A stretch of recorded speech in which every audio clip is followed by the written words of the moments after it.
예, 우리 함께 찬양하겠습니다. 찬송가 569장입니다. 선한 목자 되신 우리 주 569장, 옛날 찬양은 442장입니다. 함께 찬양하겠습니다. 선한 목자 되신 우리 주 항상 인도하시고 푸른 풀밭 좋은 곳에서 우리 먹여주소서.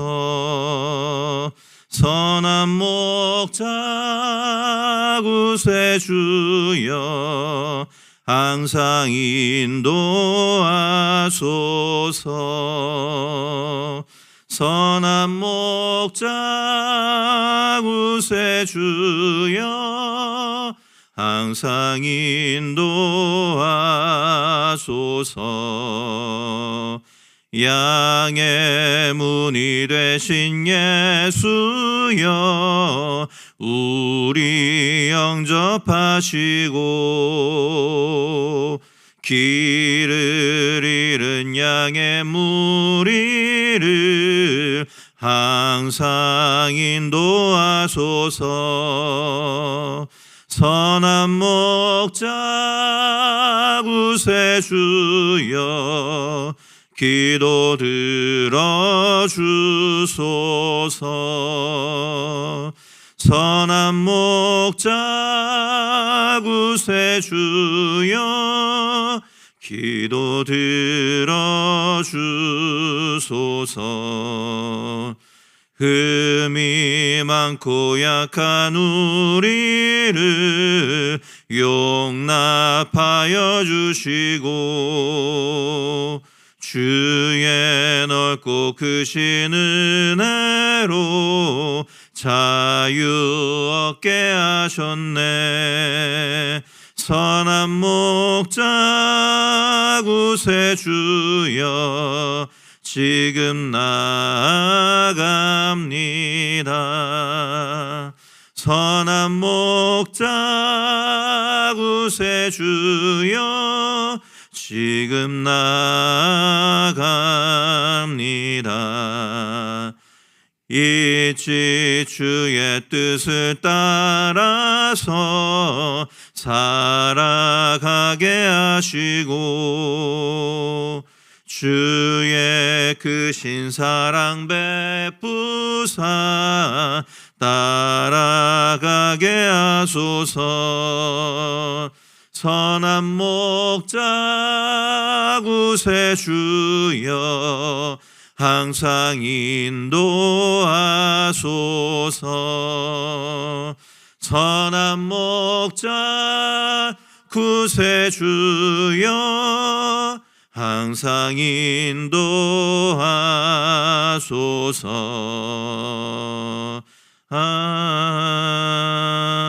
아멘. 되겠습니다.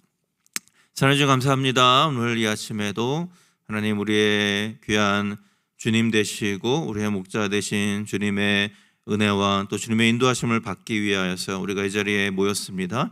우리의 모임과 우리의 모든 함께하는 예배와 나누는 모든 말씀과 함께하는 기도의 시간 가운데 성령 하나님께서 인도하여 주시고 임재하여 주셔서 우리 각 사람에게 하나님의 은혜로 부어주시며 하나님 우리 각 사람에게 하나님의 음성을 들려주셔서 오늘 하루도 주님 안에서 살며 승리하는 저희들 될 수 있도록 주께서 함께하여 주시옵소서. 말씀을 들을 때 우리의 귀를 열어주시고 하나님 그리하여서 이 말씀을 통해 귀한 하나님의 은혜를 깨닫는 시간 될 수 있도록 주께서 인도하여 주시옵소서. 감사합니다. 예수님의 이름으로 기도하옵나이다. 아멘. 예, 우리 같이 말씀 보겠습니다. 오늘은 에베소서 6장 1절에서 4절까지 말씀 같이 보도록 하겠습니다. 에베소서 6장 1절에서 4절까지 말씀입니다.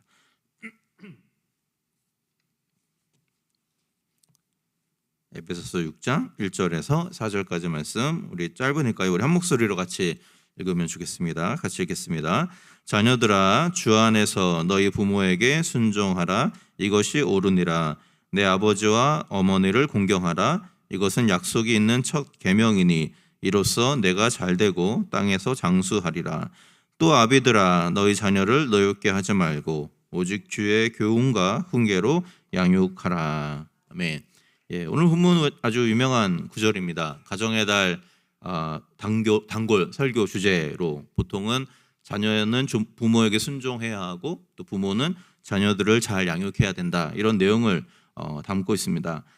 그러나 많은 경우에 우리가 이 본문을 읽을 때 이 본문이 쓰였던 당시의 어떤 시대적이고 문화적인 배경을 고려하지 않다 보니까 본문의 중심 주제를 좀 놓치는 경우가 많이 있습니다. 그래서 오늘은 이 본문을 당시 헬라와 로마 문화권에서 부모와 자녀의 관계가 어떤 식으로 이루어졌는지 이런 것들을 우리가 좀 생각을 해보면서 그런 사회적 배경에서 오늘 본문이 강조하고 있는 핵심 메시지가 무엇인지를 좀 함께 생각을 해보려고 합니다. 사실 오늘 본문은 그냥 따로 나와 있는 요 자녀와 부모에 대한 내용만 따로 있는 것이 아니고요. 5장 후반부에서부터 시작되는 가정생활의 규범을 말하는 단락과 연결되어 있습니다. 그 중에 한 부분이라고 할 수 있습니다. 여기서 바울은 이 가정 안에서 가져야 될 올바른 태도, 삶의 자세를 남편과 아내, 또 주인과 종, 그리고 부모와 자녀 등의 관계를 중심으로 해서 이야기를 합니다. 그래서 5장 후반부에 언급하고 있는 남편과 아내의 관계를 살펴보면요, 바울이 말하려는 것이 단순히 남편과 아내가 서로 잘 지내야 된다, 이런 이야기가 아니고요. 도리어 그의 강조점은 어디 있냐면 가정의 머리가 그리스도라는 사실을 너희가 깨달아야 한다, 거기에 강조점이 있습니다. 그래서 아내는 남편에게 순종해야 되고 남편은 아내를 사랑해야 하지만 결국 가정의 머리는 그리스도이기 때문에 남편과 아내는 모두 그리스도 안에서 서로 순종해야 한다라는 것이 본문의 핵심 메시지입니다. 사실 이 바울의 가르침이 당시 그리스 로마 사회의 문화를 생각을 해보면 좀 약간 진보적인 주장일 수 있습니다. 왜냐하면 이 그리스 로마 시대에 가정에서 남편이라는 존재는 아내의 주인이나 다름없는 그런 존재로 인식되었습니다. 그렇기 때문에 아내의 인격을 존중한다든지 아내의 권위를 인정한다든지 하는 것은 그 당시 시대 배경으로 볼 때는 굉장히 좀 희귀하고 좀 사람들이 보기에는 왜 그렇게까지 해야 되나 이런 생각을 할 수 있는 상황인 거죠. 그래서 이런 문화 가운데 살던 에베소 교인들에게 바울이 말하는 것은 뭐냐면 가정의 머리가 남편이나 아내가 아니라 가정의 머리는 예수 그리스도다, 이렇게 말하는 것이죠. 그래서 그러면서 바울이 강조하는 것은 무엇이냐면 마치 아내를 자신의 소유물처럼 여기며 이런저런 모양으로 무시하고 학대하던 것이 일상이었던 그리스 로마 사회에서 도전하는 것이죠. 그런 사회 가운데 살고 있던 에베소 교인들을 향해서 너희는 그렇게 살지 말라라는 것이죠. 너희는 그렇게 살지 말라. 왜냐하면 가정의 주인은 너도 아니고 남편도 아니고 아내도 아니고 사람이 아니라 예수 그리스도이기 때문이다라는 것입니다. 그래서 아무리 많은 사람들이 당연히 여기는 어떤 보편적인 생각이라 할지라도 그것이 하나님의 말씀에 위배되는 것이라면 너희는 거절하고 다른 모습으로 살 수 있어야 된다라고 바울이 강조하고 있는 것이죠.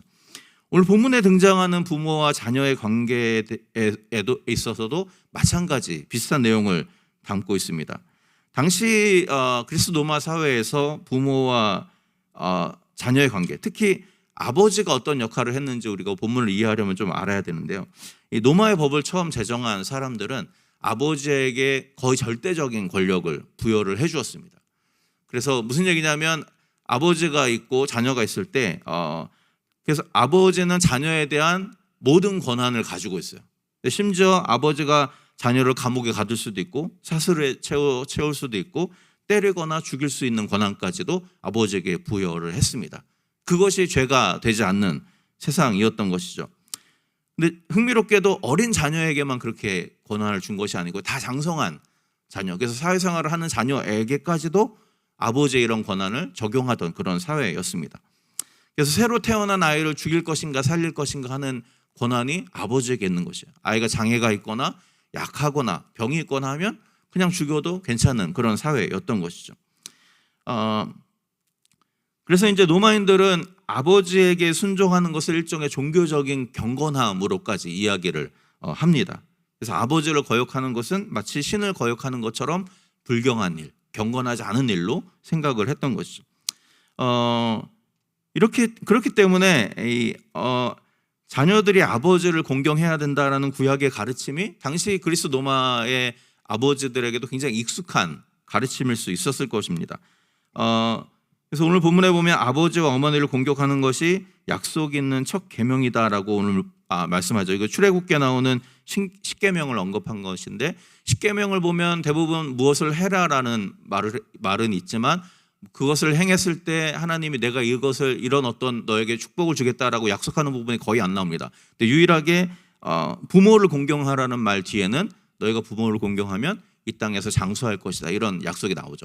그만큼 부모를 공경하는 것을 하나님도 굉장히 중요한 것으로 여겼다는 것을 우리가 알 수 있습니다.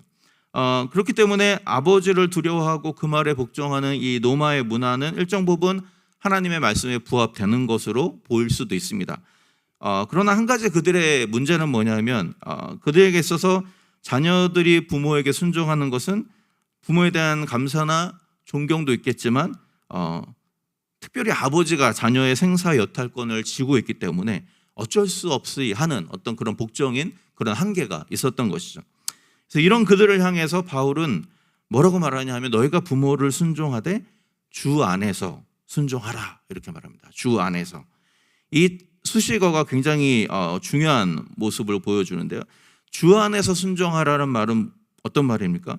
부모에게 무조건 묻지도 말고 따지지도 말고 순종하라는 말이 아니라는 것을 알 수 있습니다.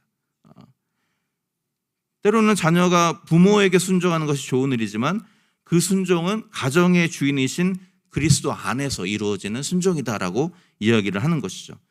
다시 말하면 아무리 당시의 사회가 아버지의 절대 권력을 인정하는 사회였다 할지라도 그리스도인들은 가정의 주인이 인간 아버지가 아니라 그리스도라는 점을 기억해야 한다는 것이죠. 그래서 좀 더 나아가면 이게 무슨 말이냐면 아무리 아버지가 절대적인 권력을 갖고 있다 할지라도 그 아버지가 하나님의 말씀에 어긋나는 일을 명령한다면, 또는 우리 가정의 주인이신 그리스도의 말씀에 어긋나는 일을 명령한다면 너희는 그것을 거부할 수도 있어야 된다라는 이야기를 하고 있는 것입니다. 그러니까 당시 로마 사회에 있어서는 좀 혁명적인 내용일 수 있는 것이죠. 그런데 바울이 강조하고자 하는 것은 이것을 통해서 사회를 전복시키거나 사회 문란을 일으키려고 하는 것이 아니고, 바울이 강조하는 것은 항상 동일합니다. 아까 제가 말씀드린 남편과 아내의 관계에서도 마찬가지였지만 바울이 강조하고자 하는 것은 그리스도가 주인 되신 삶을 살라는 것이죠. 그것이 너희 가정에서든지 사회에서든지, 이 뒷부분에 보면 노예와 주인의 관계에서도 말하거든요.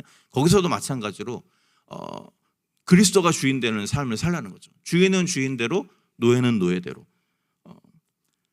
그래서 비록 그런 말들이 어떤 당시의 시대상에 배척되는, 시대상을 좀 당시의 사람들의 생각과 맞지 않는 생각이라 할지라도 바울은 이것을 강조함으로 말미암아 너희가 어느 시대에 어느 삶의 모습으로 살아가든지 간에 그리스도를 모시는 종된 삶으로 살아가라라고 말씀을 하고 있습니다.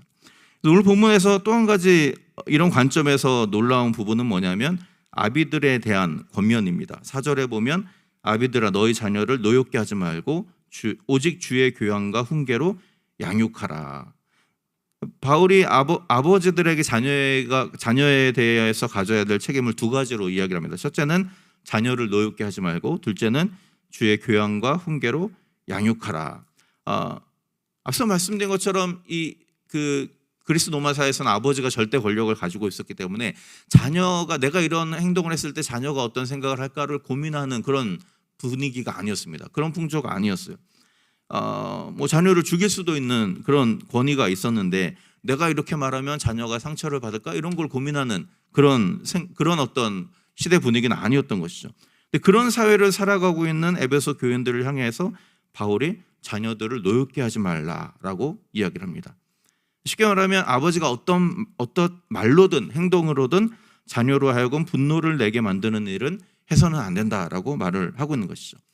사실 바울의 이런 가르침 뒤에는 가정이 무엇인지에 대한 그의 생각이 자리 잡고 있습니다. 그러니까 바울이 말하는 가정은 아버지가 주인이기 때문에 자녀를 아무렇게나 대해도 되는 그런 곳이 아니라는 것이죠. 도리어 바울에게 있어서 가정이라는 것은 무엇이냐면 머리 대신 그리스도를 중심으로 한 몸을 이룬 지체라는 의미로 바울은 가정을 이해를 하고 있는 것입니다. 그렇기 때문에 아무리 아버지라 할지라도 자녀를 노엽게 하는 것은 결국 머리 대신 그리스도를 노엽게 하는 것과 마찬가지다, 이렇게 말씀을 하고 있는 것이죠. 따라서 바울이 여기서 말하고 있는 것은 단순히 자녀의 인격을 존중해주고 기분을 좋게 해주라 이런 말이 아니고요. 가정에서 이루어지는 모든 일들이 머리이신 그리스도를 의식하면서 이루어져야 한다라는 것을 계속해서 말을 하고 있는 것이죠. 여기서 노엽게 하다라는 표현은 바울이 4장 26절 27절에서 사용을 했는데요. 한번 보시면 4장 26절에서 27절을 보면 이렇게 말합니다. 분을 내어도 죄를 짓지 말며 해가 지도록 분을 품지 말고 마귀에게 틈을 주지 말라. 같은 단어거든요. 노엽게 하다라는 말이. 그러니까 이 구절을 통해서 자녀를 노엽게 하지 말라는 말이 무슨 말인지 좀 우리가 이해를 할 수 있겠죠. 바울이 말하는 노엽게 하지 말라라는 말은 무엇이냐면 죄를 지어서 마귀로 틈을 타게 하는 어떤 행위를 말을 하는 것입니다. 그러니까 예를 들면 아버지가 정당한 이유로 자녀를 훈육하는 것을 말하는 것이 아니고 악한 말을 하거나 깎아내리는 말을 통해서 자녀를 실족하게 만들거나 그가 하나님이 창조하신 소중한 존재라는 사실을 망각하게 만드는, 잃게 만드는 어떤 그런 행위를 하지 말라라는 의미를 가지고 있는 것이죠. 왜 그런가? 왜 그렇습니까? 나에게 허락하신 자녀는 나의 소유가 아니라 가정의 머리이신 그리스도의 소유이기 때문이라는 것이죠. 그렇기 때문에 부모는 나에게 주신 자녀가 하나님이 주신 최고의 선물임을 알고 감사하고 또 그 자녀들을 사랑으로 대해야 한다라고 강조를 하고 있는 것입니다. 또 바울이 아버지들에게 권면하면서 자녀들을 주의 교양과 훈계로 양육하라 이렇게 말했는데요. 여기서도 마찬가지로 당시에 사람들이 가지고 있었던 자녀 양육에 대한 생각과 정반대되는 이야기를 하고 있습니다. 그리스 로마 사회에서 아버지의 가장 중요한 역할은 무엇이었냐면요, 이 자녀가 자라서 번듯한 사회, 그러니까 그리스 로마 사회의 일원으로 살아갈 수 있는 준비를 시켜주는 것이 그리스 로마 사회의 자녀 양육의 기본적인 골격이었습니다. 그래서 너희가 장성했을 때 너희가 알아야 될 문화적인 것들, 예절 같은 것들, 그 다음에 기본적인 소양들을 가르치는 것이 아버지가 해야 되는 가장 중요한 것으로 여겨지던 그런 사회였습니다. 그런데 바울은 에베소 교회의 자녀들이 로마 사회의 버젓한 시민으로 살아갈 수 있는가 그렇지 않은가에는 관심을 두지 않아요. 그래서 바울의 관심이 아닙니다. 대신에 그는 자녀를 주의 교양과 훈계로 양육하라라고 말을 하고 있습니다.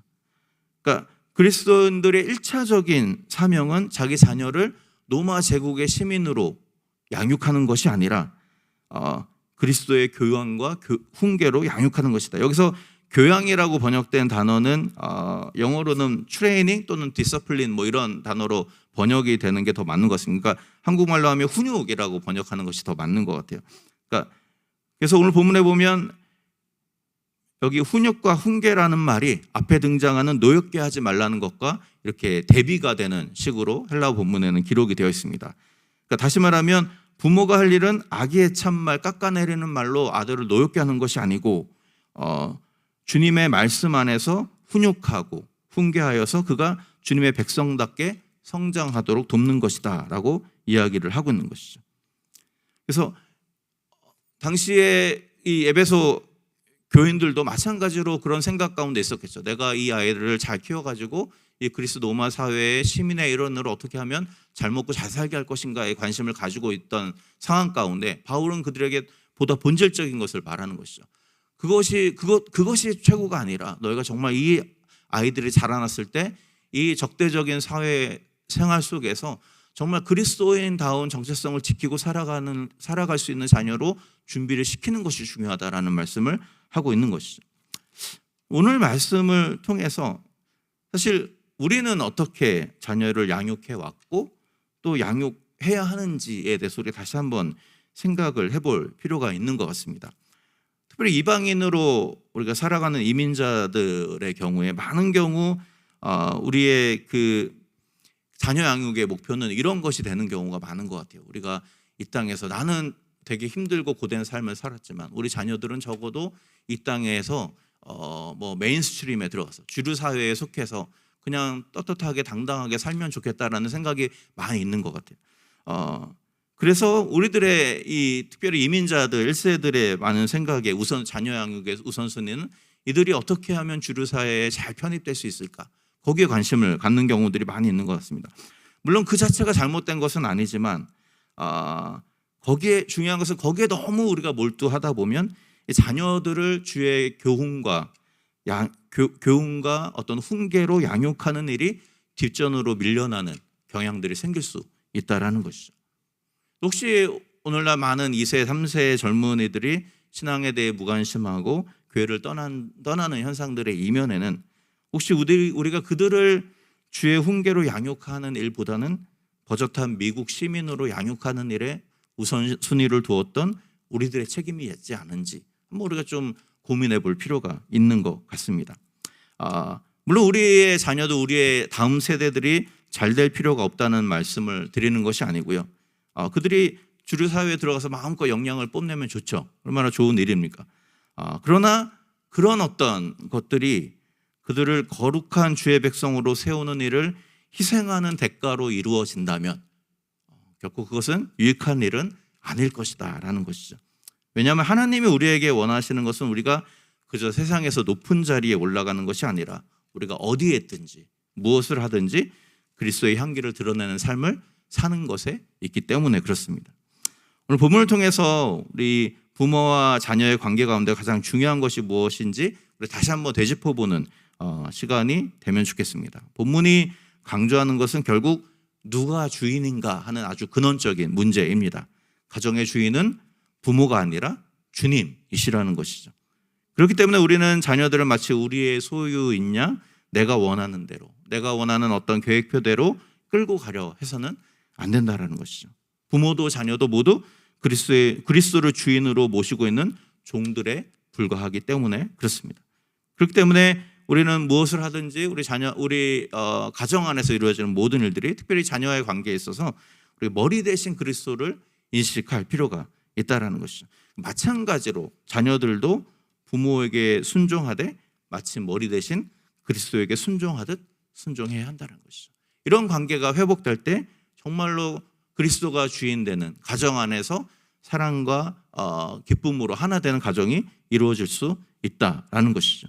오늘 말씀을 우리가 기억을 하면서 정말 우리가 우리 가정 안에서 특별히 우리 자녀의 관계 안에서 그들을 위해서 기도할 때 우리의 기도의 제목들이 그들이 정말 이 땅에서 번듯하게 잘 살아가는 것에만 초점을 맞출 것이 아니라 정말 그들이 하나님의 자녀답게 또 하나님의 백성으로 어떻게 자신의 정체성을 지키며 살아갈 것인가 그것을 위해서 기도하고 또 그것을 위해서 애쓰는 우리가 되면 좋겠고요. 또 특별히 우리 가나안교회 다음 세대를 위해서 기도하실 때에도 그것을 위해서 기도해 주시면 좋겠습니다. 저들이 이 땅에서 좋은 직장에 가고 좋은 대학에 가고 얼마나 좋겠습니까? 그러나 그것이 하나님 보시기에 정말 가장 중요한 것은 아니라는 것이죠. 그들이 어떤 삶을 살든 어떤 일을 하든 어떤 직장에서 어떻게 살아가고 있든지 상관없이 정말 주님이 원하시는 것은 그들이 있는 그 자리에서 주님을 예배하는 예배자로 세워주기를 원하신다는 것이죠. 이 말씀을 우리가 기억하면서 우리의 자녀들을 위해서 또는 여러분들 자녀들 대부분 다 장성했기 때문에 우리 가나안 교회의 미래 세대를 위해서 정말 그들이 거룩한 하나님의 백성으로 세워질 수 있도록 그것을 위해서 함께 기도하고 함께 협력하고 그래서 정말 우리 다음 세대가 마음껏 하나님의 나라의 백성으로서 살아가는 것을 우리가 볼 수 있게 해달라고 함께 기도하는 저 여러분들 될 수 있기를 부탁을 드리고 축원합니다. 우리 같이 기도하겠습니다.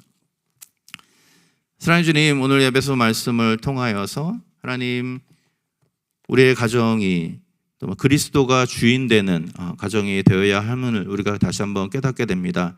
주님 간절히 간구하옵기는 우리의 장성한 자녀들과 또 그들의 손자 손녀들 또 우리 가나안교회 허락하신 귀한 다음 세대들을 위해서 우리가 기도하고 또 그들을 양육하고 훈계할 때 하나님 정말 우리가 하나님 나라의 가치를 그들에게 심어줄 수 있는 저희들 될 수 있기를 원합니다. 이 땅에서 잘 먹고 잘 사는 것에 우리의 초점이 맞추어져 있어서 나도 모르게 세상의 가치를 그들에게 주입하는 것은 아니었는지 우리의 삶을 돌아보게 하여 주시고 우리의 모든 다음 세대들이 정말로 이 땅에서 살아가는 동안 정말로 하나님 나라의 백성답게 주의 말씀을 지키며 때로는 그것이 우리의 삶에 여러 가지 어려움을 가져온다 할지라도 기꺼이 그 길을 걸어갈 수 있는 하나님 준비된 주의 백성으로 세워질 수 있도록 주께서 함께하여 주시옵소서.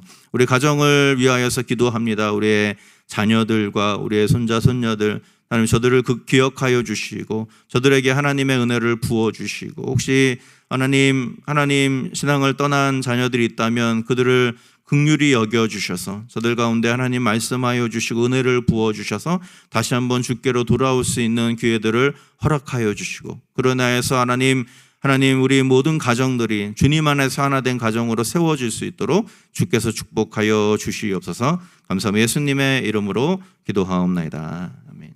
예, 오늘 함께 말씀을 기억하면서 우리의 가정을 위해서 또 우리 가나안교회 허락해 주신 다음 세대의 들을 위하여서 저들이 정말 주님의 백성답게 세워지는 시간들이 될 수 있도록 해달라고 우리 같이 기도하시고 또 우리 이번 주일에 있을 우리 추수감사절 예배 가운데 하나님께서 은혜를 부어주시도록 우리 함께 기도하시고 자유롭게 기도하는 시간 갖도록 하겠습니다.